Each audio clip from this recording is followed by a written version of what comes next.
Bismillah, walhamdulillah, wassalatu wassalam ala rasulillah, wa ala alihi wa sahbihi wa man wala. So just as we're getting started, we're gonna probably go just for about like 45 minutes, 50 minutes today. I'm gonna give you kind of like a quick walkthrough of what a day in Ramadan looks like. We have Ramadan starting tonight. So in Islam, as a tradition, the night precedes the day. So the first day of fasting for Ramadan is tomorrow, but the first night of Ramadan is tonight. Right? So tomorrow night would be the second night. So the night precedes the day in Islam as a religion. Does that make sense? So we're going to look at a particular set of verses in the Quran from the second chapter that's called the Al-Baqarah, which translates as the cow. In the kind of Mosaic narrative, there's an instance that deals with a cow that we'll talk about some months from now. But we're going to look at the verses that talk about fasting and kind of break those down. So if anybody wants to open up, if you have like a hard copy or on your phone, if you just look at the second chapter, Baqarah, from verse 183 onwards, you can come in. You look scared when you walked in. It's okay. Yeah, they're just Muslims. Don't be scared of them. Yeah. You're one too. So if you look at 183 and the few verses after that, those are the ones that talk about fasting. Does anybody want to read from 183 onwards? You got it open? Yeah, you want to read? You who believe, fasting is prescribed for you, and it was prescribed for those before you, so that you may be mindful of God. Fast for a specific number of days, but if one of you is ill or on a journey, then on other days later. For those who can fast only with extreme difficulty, there is a way to compensate. Feed a needy person, but if anyone does good of his own accord, it is better for him, and fasting is better for you, if only you knew. It was in the month of Ramadan that the Quran was revealed as guidance for mankind, clear messages giving guidance and distinguishing between right and wrong. So any one of you who sees in that month should fast, and anyone who is ill or on a journey should make up for the lost days by fasting on other days later. God wants ease for you, not hardship. He wants you to complete the prescribed period and to glorify Him for having guided you, so that you may be thankful. Prophet: if my servants ask you about me, I am near. I respond to those who call me, so let them respond to me and believe in me, so that they may be rightly guided. Keep going. You can keep going. It's the last one. 187. Yeah, you believers are permitted to lie with your wives during the night of the fast. They are close as garments to you, as you are to them. God was aware that you were betraying yourselves, so He turned to you in mercy and pardoned you. Now you can lie with them. Seek what God has ordained for you. Eat and drink until the white thread of dawn becomes distinct from the black, then fast until nightfall. Do not lie with them during the nights of your devotional retreat in the mosques. These are the bounds set by God, so do not go near them. In this way, God makes His messages clear to people, that they may guard themselves against doing wrong. Okay, so this set of verses starts to create a framework around the practice of fasting, and it also introduces the term Ramadan and aligns it with the word Quran. Right? So all of these verses, you could kind of look at them individually, but you can also look at them separately from one another. And how we did when we talked about wudu, like our ritual washing, what we want to be able to do is kind of go into this a little bit more than just a laundry list of do's and don'ts. So you can build a relationship with this at a level that helps you to understand, well, what's the basis of this? Where is it coming from? And what are not just the external mechanics to it, which are important, but how does that align to its relationship with what's inward? And so if you look at this verse 183 of the second chapter, that verse becomes the basis for the obligation of fasting in Ramadan. And there's a bunch of different types of fasts in Islam. All of them are not obligatory. So if you weren't here like a few weeks ago, we talked about the different categories that you could fit things into. So we had obligations. These were the fard. And this is like the fast of Ramadan fits into this.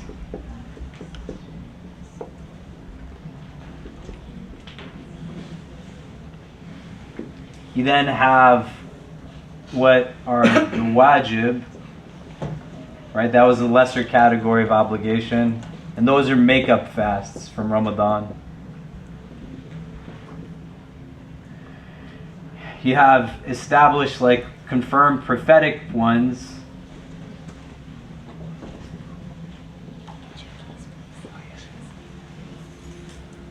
And these are sunnah. These are like the 10th of Muharram.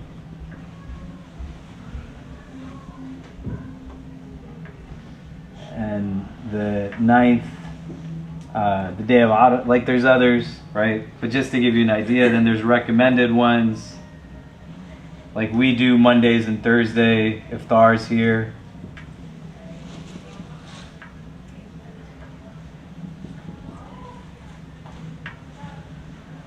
There's the middle days of the month, the 13th, 14th, and 15th. And every other day. This was like the tradition of the Prophet David. Right, and then there's ones that are prohibited and disliked. Like you can't fast on the days of Eid, on those holidays. You're not allowed to fast, right? But just to broaden the idea that there's not just an obligatory fast, there's other types of fasts as well. Does that make sense?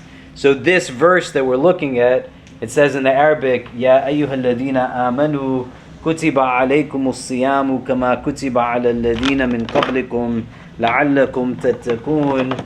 That, O you who believe, fasting has been written for you as it was written for those that came before you, so that you might attain this thing that's called taqwa, that we'll talk about in a little bit. But embedded within it, it now links the relationship of the outward and the inward. And so it's establishing the fast of Ramadan. When we looked at, if you remember, the verse that talked about what is obligatory for you to wash when you are washing up for prayer in your wudu, if you guys remember that. Similarly, like you want to understand how this verse functions. So when you have this construct in the Quran that addresses people as people of faith, O you who believe, O you who have faith, people of iman, it's usually premising now an act that is legalistic or ritualistic, like a thing you do as a Muslim. It juxtaposes itself to verses that are premised with the phrase, Ya ayyuhan nas, O mankind. Meaning like all of humanity is referenced versus now narrowing it to people who follow Islam. So right off the bat, it's an obligation for Muslims. It's not an obligation, Islam says, for not Muslims, because Islam can't obligate non-Muslims to do things, right? So that Ya ayyuhalladhina amanu is making a reference particularly, and when you read that, O you who believe, O people of faith, in the Arabic or the translation, it's talking to that specific group of people in terms of what's going to come next. One of the ways that a verse indicates something is an obligation is now with the next word that comes. It says kutiba alaykum, that written upon you. So the idea that is denoted from that Arabic word of something being prescribed or written upon you, if you have that in a verse, it is usually denoting that what that verse is telling you is something that is an obligation to be performed. Does that make sense? Yeah? Are people with me on that? Right? So when people are trying to engage and draw meaning and extrapolate meaning from the text, they're looking at the language utilized. They're trying to not just look at it reductively, but to start to formulate methodologies. And it says, well, here, this means this and denotes this, so that kutiba alaykum is what becomes a basis also of this is an obligation, right? This is something that you have to do. It creates a link to previous communities. Kutiba alaykumus siyam. So the word siyam in Arabic is the plural of the word saum. And when you have this root of sama in Arabic, it is denoting abstaining from something. Like if we looked at the chapter of Mary, peace be upon her, there's a chapter in the Quran named after Mary, the mother of Jesus, peace be upon both of them. Surah al-Maryam. And in like the 20s of that chapter, there's a verse where Mary is described as being one who is abstaining from talking. Right? She is pregnant with Jesus and she has a fast that's a fast of speech. But the Arabic is describing her through this word. So it's not just in general in reference to abstaining from food and drink, which we do in Ramadan, but the word itself is in reference to an abstention from something that you would just normally be permitted to do. Right? Like you can eat and you can drink and you can talk and you can do all these things. But when you are doing this kind of abstaining, you're abstaining from something that otherwise would be a fine thing to do. Right? Mary can talk if she wants to. But since she is engaging in this mandated upon her, she has a saum of speech. Does that make sense? So this is the singular. When somebody's talking about fasting in Arabic, they're going to use the word saum. And the plural is siyam. And one who is fasting is called the sa'im. Yeah? Everybody with me? You sure? Yeah? We didn't start fasting yet, so you can't be dead tired. I'm like really jet lagged, just so you know. I went to Turkey, and then from Turkey I came back here for a couple of days, and then we went to Mecca and Medina. We just didn't sleep. Some of you came, and I came back here, and also just haven't slept. And then my son, he like got in our bed last night at midnight, and he like poked me in my eye. He was like, "Baba, I'm in bed with you." And I was like, "Thanks, man. I thought some other dude got into my bed." and then, like every couple of hours, I don't know if you have little kids in your life, but my son, he like doesn't sleep like a normal human being. He likes to cuddle, but his cuddling is very weird. So he'll try to wrap his arm around me, but his arm will go like across my face like this, sometimes like in my mouth. And I'm like, what is going on? How is it possible that every time you do it, somehow your fist goes into my mouth? So that's kind of where I'm at right now. So this is, in that verse, fasting has been prescribed for you. This is the word, fasting. It's saying it means something. It's an abstention from an Islamic standpoint from things that you would normally be permitted to do. Right? That's the baseline of it. Saum. Kutiba alaykumus siyam kama, like kutiba alaykumus siyamu kama kutiba ala alladhina min qablikum, as it was for those that came before you. So it's not a new practice in the sense that Islam claims that we are the first to ever fast, but it's building a link now to previous traditions, saying that this is a time-tested act, a spiritual exercise that was done also by communities that came before you, لَعَلَّكُمْ, so that you might perhaps. It doesn't say definitively. The لَعَلَّكُمْ in the Quran, it means that potentially. Like the opportunity is there that you might attain this thing of taqwa. Taqwa is a key value in Islam. And just like we said over the course of some weeks that you want to not get lost in the Arabic, like you can say fasting. You don't have to walk around and say siyam and som and these kinds of things, right? If you go upstairs and you say to somebody tomorrow, how was your som today? Like most people are like, what are you talking about, right? And you just say, how was your fasting, right? You might say Ramadan, like the way most people know the word Ramadan, whether they're Muslim or not, it's carried over into the English language. Because what are you going to say? How is the 9th month of the lunar calendar for Muslims going for you? No, you're going to say Ramadan because it means Ramadan. The word taqwa, it is something you want to engage in the same way that you just utilize it in its Arabic, because it allows for there to be that much more depth to its meaning if you can maintain it in this way, right? And on pretty much like every other, like you read the Quran, it's not a linear text.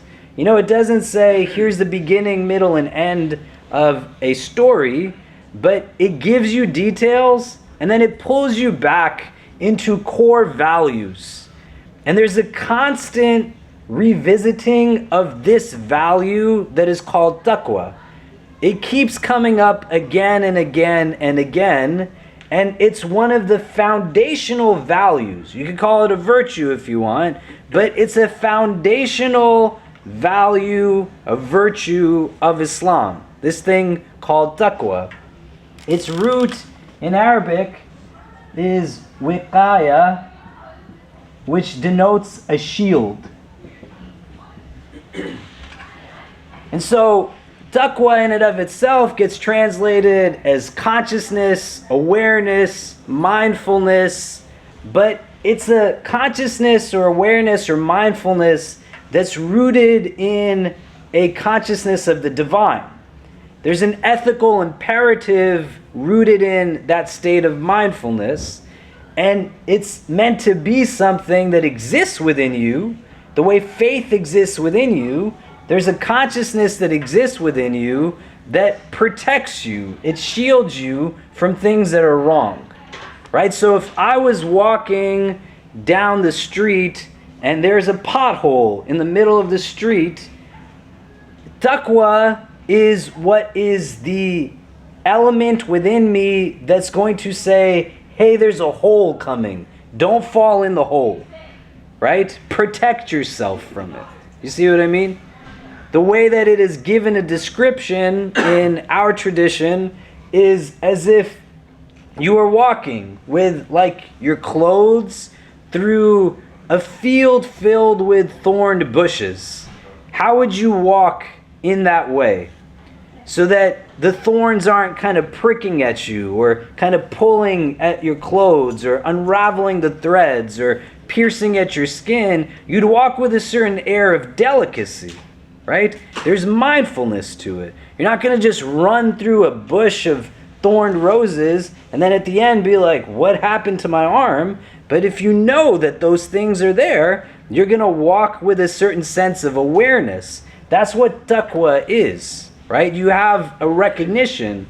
There's not just a default setting of mindlessness, but there's a mindfulness that you're kind of moving through things with, right? And what it's saying is that this practice of fasting, that if it is done the way that it's intended to be done, then its yield is going to be this thing, right? How does that work for us? I started fasting when I was like 12 years old. And in my home, we're from Kashmir, South Asian. People eat dates a lot. I don't know if you all grow up eating dates, but, I didn't really like dates when I was younger. And my parents, they love dates. And they would be eating dates like crazy. My dad would be throwing these things in his cornflakes. And he would be like, you eat some too. And aside from the fact that I don't want to eat cornflakes, I definitely didn't want to eat cornflakes with dates in them. They look like cockroaches to me. And it was not appetizing in any which way. And then when I started fasting, I did not eat anything sweeter in my life than a date that I broke my fast on. And when I started to fast and I drank water at the end of the fast, I did not drink water that was more refreshing than that water. But the idea was not to just be aware of the freshness of the water or the sweet of the date. The idea was to be aware of the ability to be aware of those things. Do you understand? That's what consciousness is. You can sit and throw food in your mouth and have no mindfulness to your eating. Or you can sit and you can consume, and it can actually be a spiritual act. You can be in a place where there's not paranoia. It's not that you are walking on eggshells every step that you take, but you can walk in a way where you actually have awareness to what it is that you're doing. And so the act of fasting in and of itself is something that brings this. Kutiba alaykumus siyam is important to understand because it's also giving an indication that it's not rooted just in the singular, it's in the plural, meaning the first time you fast, you're going to probably get a headache, right? It's not that right at the onset you do it one time and it yields this. You got to do it a bunch of times. You get over the physicality of it. You build a relationship with the mechanics of it. And then, as the spiritual exercise builds itself, it will give you the opportunity to do this. There's a hadith, a saying of the Prophet Muhammad, peace be upon him, where he says some people will fast and they get nothing out of it other than just hunger in their stomach and thirst in their throats. Right? And we're going to talk about where some of that comes from. But just so you have a base understanding of what the verse is saying, these are what these words mean, and this is what it's talking about. Kutiba alaykumus siyam kama kutiba ala alladhina min qablikum la'allakum tattaqun. Fasting was written for you as it was for those who came before you, so you could have this thing of taqwa, this thing of awareness, consciousness. It wakes you up. It kind of helps, right? Probably tomorrow or on Friday, if you come to iftar here, when we break our fast, I'm going to do the pre-iftar halakha, the program. I'm going to talk about the 10 benefits of hunger, right? So there's a scholar in our religious history, his name is Imam Ghazali, rahimahullah, is like known as one of the great spiritual masters of our religion. He writes in one of his books a list of the 10 benefits of hunger. And one of the benefits that he starts off with is that he says hunger, but this is a voluntary hunger, right? It's not a forced hunger. You know, there's a difference between the two, because there's hadith where the Prophet Muhammad talks about how difficult it is for people who don't have food, right? May Allah make things easy for them. But the first benefit that Imam Ghazali talks about is that hunger is a means to kind of cleanse your heart, but also to increase your intuition. Right? It deepens perception. It makes you more attentive in different ways. Because you're not like in a daze, you know? If you ever like eat crazy, I'll tell you, I'm a mess today. You know what I mean? I met two really amazing people who came to see me. This woman who took her shahada a month ago. And I never met them before. They bought me half a dozen donuts. I don't know why they bought me half a dozen donuts. And I was about to eat all of these things. So I ate one, and then I walked around trying to get people to eat these donuts. And people took some of them, but then they left them, and then I ate the rest of them. And then I went up to where these students were having an event upstairs on the 9th floor, and they had, like, Levain Bakery gave them free cookies, plus Domino's Pizza. So I ate some of that too. And that was all in the time span of about 45 minutes. I feel so gross right now. This is like the stupidest idea before Ramadan to do these things. But, you know, alhamdulillah. It's going to impact and create this kind of fogginess, right? You've probably eaten in that way where it leaves you just like delirious, right? So the idea is that there is this intrinsic link. And one of the ways to increase this is to understand how you interject awareness by being in control. And any spiritual diet in an Islamic spiritual book is going to include this idea that if you have the ability to control your stomach, you have the ability to likely control everything. That's just something that's emphasized again and again and again. It's not a practice that is about, hey, let's just drain you of your energy. But the idea is that it's supposed to yield this through this. The first level of it is that you're fasting from what's permissible. And then you get to a frame as you relate to the physicality that you're now fasting from what's impermissible, right? I get control and I'm like, I can't eat, I can't drink. And it now opens the door for me to say, hey, I'm not going to gossip. I'm not going to curse. I'm not going to, be arrogant or complain unnecessarily or be negative. You see what I mean? Does that make sense? Anybody have any questions on this? So somebody asks you, why do Muslims fast? It's because of this verse in the 2nd chapter that says, fasting has been written for you.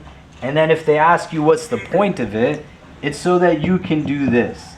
It's not because your mother said to do it. It's not because everybody in my family does it. It's not because we want to be the only strange person in my office or my class who is not eating anything and pretending like my breath doesn't smell bad as a result of it. It's because you want to attain awareness, consciousness. You're going to wake up your heart, right? It's not about empty stomachs. It's about full hearts. That's the idea of this as a practice. So I want to really quickly just run you through what a typical schedule looks like. In Ramadan, it comes from the Arabic root Ramadan, which means to burn something or scorch something. So the Islamic calendar is rooted in months that predate Islam, and this is a lunar calendar, so Ramadan itself is actually experienced by most of us likely in multiple seasons over the course of our lifespans a couple of times, right? I'm 40 years old, and I don't know how long I'm going to be alive, right? Who knows? Allah make the best of our deeds the last of our deeds.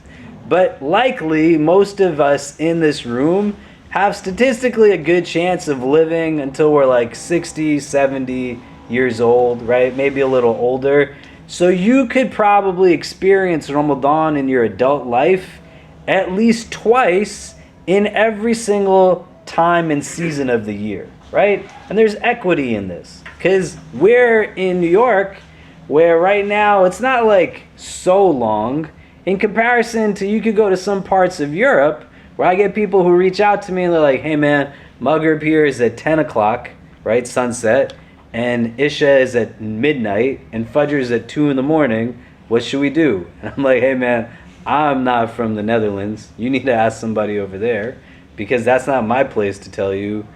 Someone has to understand the locale and so many other things. But they have a really long day of fasting that we don't have, right? Our winter is very short. So December, Maghrib's at 4 something in the afternoon. And so it kind of balances itself out here the way it does in other times of the year. So the idea here is that it's like a spiritual heating. You are meant to be a malleable person. You're not meant to be fixed. The fundamental idea is that it's scorching things that are things we've done that are wrong in our life. But in the same idea, it's like molding and helping you to reach your potential best, right? That's Ramadan.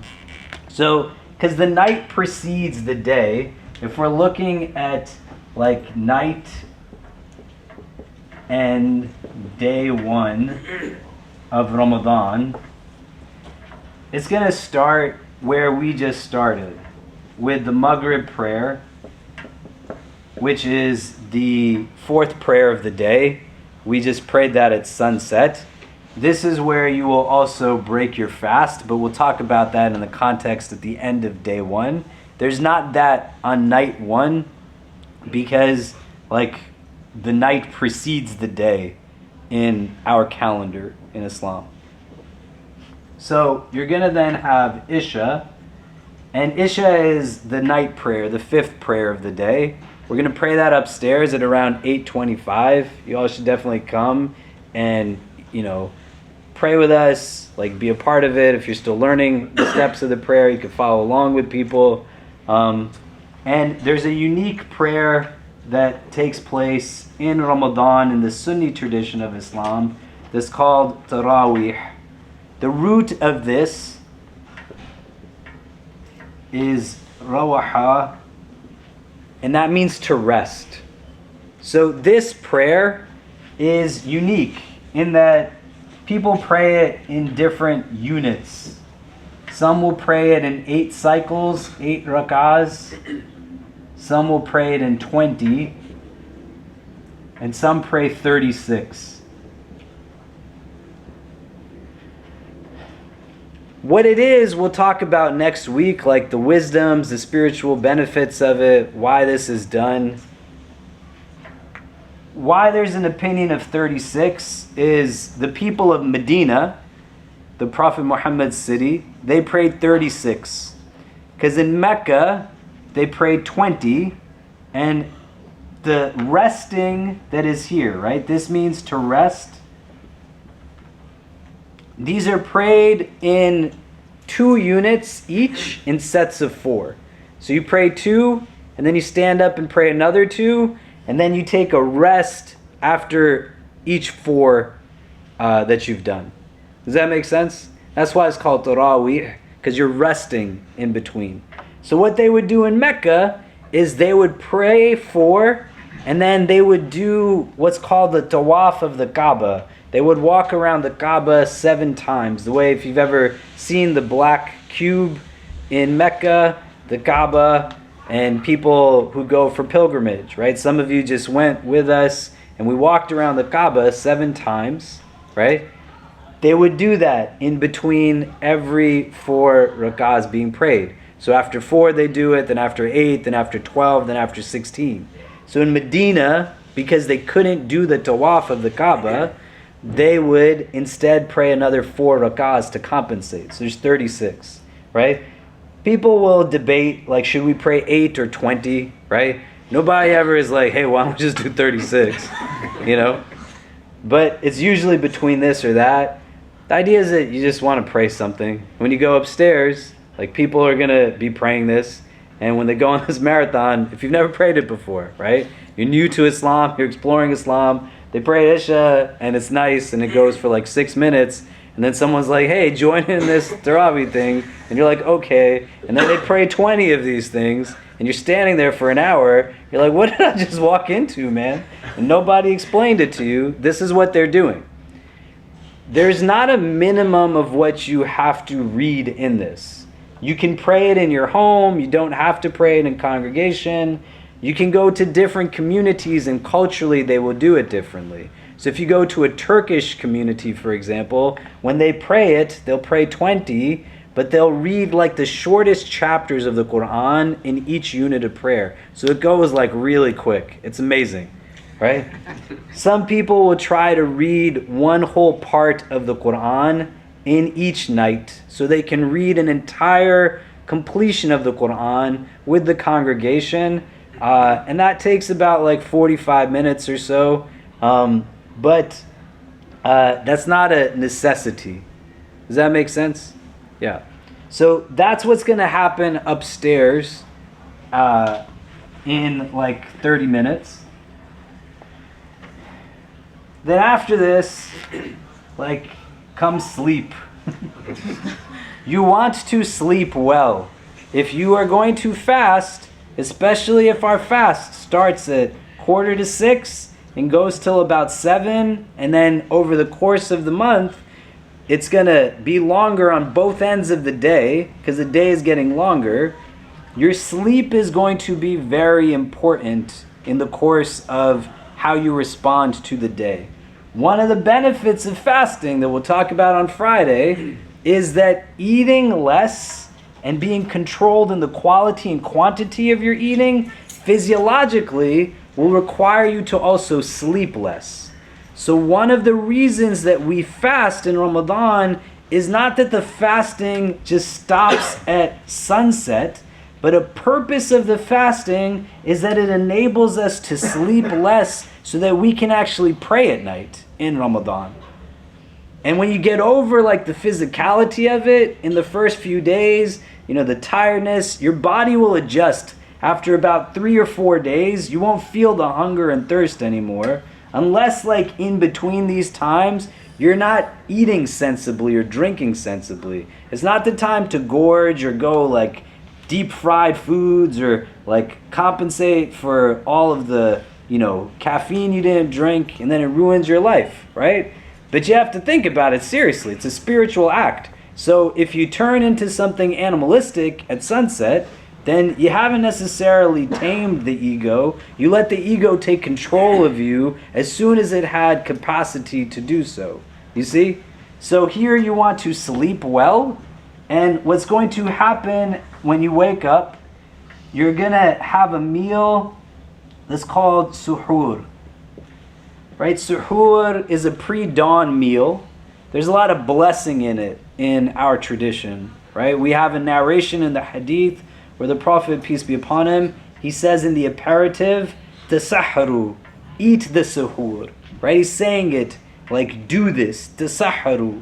And then he says, eat the suhoor, inna fi suhoor barakah, that indeed in this meal there's blessing to it. Even if it's just a sip of water.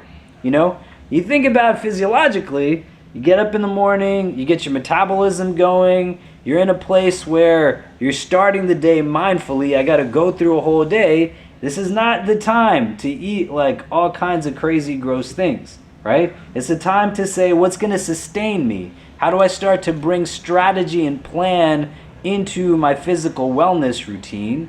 This can take place anytime before the time of the Fajr prayer, which is at true dawn. So our fast starts not when you've prayed this, but at true dawn, when the light from the sun is visible above the horizon. So that's where that last verse that we read, it talks about the threads, right? The black thread of the night and the white thread of the day, like separating from each other. You can eat anytime from here until here. This is many hours, right? This is at 7:10. This is at 5:45. So you want to think, how do I kind of acclimate and adjust to this? And then the rest of the day is your other prayers, Dhuhr, Asr, and then at Maghrib, this is the end of day 1. You are going to have here what's called iftar, and that's just the breaking of your fast, right? This can be done traditionally on dates and water. It's not meant to be like, again, a gorging of a meal. You'll find different places will do this in different ways. There will be different cultural customs, traditional familial customs, but it is something that you want to think now will repeat as a cycle for 30 days in a row, right? And where and how these things all kind of fit in are going to be a very subjective decision. Because in the same time, you got to go to school, you got to go to work, you got to do all these different things, but it's a basic skeleton of what's taking place. Any questions on this? Yeah. Let's say if the sheikh is planning on doing 20 rak'ah, can we leave after 8 or 12? You can leave whenever you want to. Yeah, you can leave whenever you want. You don't have to stay for the whole 20. You can leave whenever you'd like. Yeah. Kind of related to that, if you start your third away and pray like a certain amount of rak'ah with the in community together, and then you like take some time, go home, a lot of times passes more or less, and then you want to continue the third away, is that still? Yeah, you could do that. You can go home, pray at home, and do what you gotta do, right? Like here in the IC, a lot of our staff, we're serving the community. So we are not necessarily participating as much as we can in the ways, and that's fine. That's like our job, and we love to do it, alhamdulillah. But then we'll at times either be able to participate on different days of the week, or we'll just go home and do certain things. It's not an obligation, right? Assalamu alaikum, how are you? It's not an obligatory prayer, it's a recommended prayer, right? So if you don't do it, it's not like you're missing one of the 5 daily prayers, right? But the idea behind this is also still attached to that value of taqwa, right? You're praying in the late nights so that you're kind of creating wakefulness in your heart. You know, you're in a place where it's a source of illumination. You're reading Quran, you're hearing Quran. There's different blessings in this. This is a skeleton here. So when we're now engaged between the time of Fajr till Maghrib, the basic act of fasting is about no food, no drink, and no intimacy with one's spouse. And these two things are about consumption that go in through any kind of your body cavities, right? So it's not just like I can't eat food and drink, but for example, I take allergy medicines every night. I take a Zyrtec and I use nasal quart. The nasal quart, when I put in my nose, like it is going in through my nostrils, down my throat, and I couldn't do that during the day, for example. Does that make sense? Smoking is not something that one is allowed to do for the same reason, right? There's nothing that you're consuming in the course of your day. So you could literally just sleep the whole day. I'm not saying you should do that, but you could sleep the entire day and you will have fasted in Islam. The idea is that it's an abstaining. It's not necessarily like an active kind of engagement, right? The way when you pray, and we talked about wudu for like 4 weeks, right? You better know wudu now because we talked about a lot. You know, you got to wash up different things. You got to find a clean place. You got to make sure you're wearing clothes that you can pray in. You're facing in the direction of the Kaaba. All this kinds of stuff, right? You don't have to do any of that when you're fasting. When you're fasting, you're in a place where you could just sit in your room and not eat or drink anything the whole day, and you will have fasted. You don't want to make that your fast, but you want to get accustomed also to the first parts of it, which in the first days are very physical, right? There's a recommendation, we'll see in the last 10 nights of Ramadan, people are both instructed, but also they are motivated to just pray a lot more in the last 10 nights of Ramadan. But by design, there's nothing that is without meaning in God's plan. So those first 10 nights are different from the last 10 nights, because in the first 10 nights, you're getting used to all of this. You're trying to like figure out, how do I relate to no coffee, to know this, to know that? You see what I mean? I don't know why it is, but you know, it's the blessing of Ramadan that Muslims get really excited about this. And people who are not Muslim, like, what's wrong with you people? You know? But it's, man, I'm so excited, Ramadan's here. You're excited to not eat any food or drink any water for 14 hours straight. Yeah, it's amazing, you know? But what's happening in the practice that makes it amazing is that you are actually tapping into what makes you essentially human, which is to live with wakefulness. You're not living in a state that is purely rooted in the satiation of your stomach or your sexual organs, but you're in a place where everything is controlled. You have reclaimed the ability to determine why and how you will choose your choices, and self-restraint is not about being kind of in an air of trepidation when you walk, but you live on your own terms. You don't live on your stomach's terms. You see what I mean? Does that make sense? And that's why people love it, Because you want to be somebody who lives with wakefulness. You don't want to live like a cow, right? That's like what the Quran says. It makes the comparison. Ulaika kal an'am, it says. They're like the cows, right? The ones who أَفَرَأَيْتَ مَنِ اتَّخَذَ إِلَهُ هَوَاهُ. Have you seen the one who takes their whims, their desires as being their Lord, right? You know, have you, I mean, look at, like, literally, I'm not saying this about you. I just told you what I ate in the hour before we started talking to each other. I clearly need Ramadan in my life. Do you know what I mean? Right? This is no sense whatsoever, you know? But this is what people are celebrating. They're celebrating the ability to have clarity. They're not making decisions that are just simply in terms of immediate gratification, making decisions in the pursuit of something that's much bigger than that, contentment, right? Any questions on any of this? Yeah. So, on the medication part, if you use eye drops, Eye drops are fine. like even though they like balance the factor. Yeah, because you can put like contacts, contact lens solutions, these kinds of things in your eyes. Yeah. For Tarawih, are we doing 8 here? We do 20 here. Yeah. But it would go at the same, like if people did 8, they're just dividing what they would have divided over 20 over 8. Right? So they pretty much read the same stuff. But yeah. What time do you guys do? We should not end very late.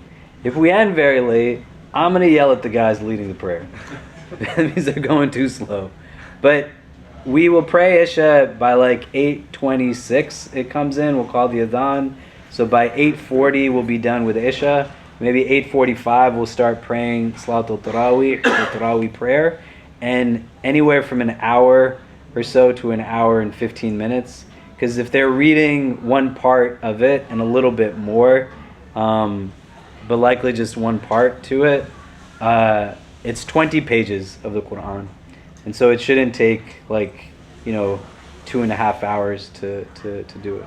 And you want to be patient with these guys, right? I mean, really think about it, subhanAllah. They know every single word in the Quran. They've memorized it by heart. That's crazy to think about. You know what I mean? Right? And may Allah protect all of the guardians of His book. It's really remarkable as a feat. And it's no joke to get behind somebody who's leading like a few hundred people, let alone so many more every night. So you want to encourage people, right? I'm a little bit obnoxious, so don't be like me. But, say thank you to them, right? Encourage them with kind words. And where you can stay, you want to be measured, right? You don't want to do things without strategy, but it makes a difference. If you're leaving for a reason that is not like, you don't have to leave, then don't leave. Because now when these guys turn around and they see the lines are lesser in number than more in number, it's just a different motivation when you can see that your community is behind you versus like they all left. When you leave, which is also fine, just be mindful people are still praying in the room, right? So you want to keep voices down and just kind of be mindful of that part to it as well. Any other questions? Yeah. Can you say it again? Asthma inhalers? Yeah, so there's different opinions on an asthma inhaler. People would say no because you're consuming through like your mouth and it's going past your throat. So essentially anything that goes past your throat. And we'll talk about it in more detail next week, right? Because you're going to make wudu and you can wash out your mouth, but you don't want to swallow anything, right? So there's some shuyukh who would say an asthma inhaler is fine because it's going into your lungs. It's not kind of, like very definitively. Allah knows best, right? There's different opinions on it. Yeah. If you have like medicated related reason as to why you have to do something, then you got to do that. You take that as a precedent. Anything else? Yeah. Yeah. Just want to suggest to people, remind them please to stay hydrated.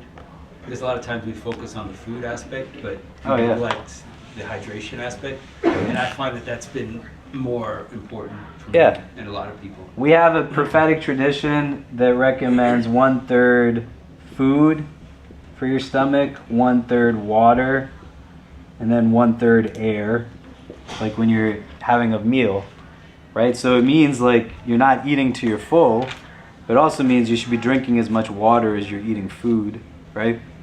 You need to stay hydrated, in these ways. Yeah. And we'll talk about like the specifics, how we did with wudu, the do's and don'ts next week, and kind of get into some of this a little bit more. And then over the course of Ramadan, we talked a lot about wudu in the beginning part of the class. So in the first few weeks, so we'll start to talk about like prayer in general, like how that functions, get a little bit more into the practical aspects of being Muslim. If you weren't here last time we met, we read an article as kind of a shift from like the legalistic aspects.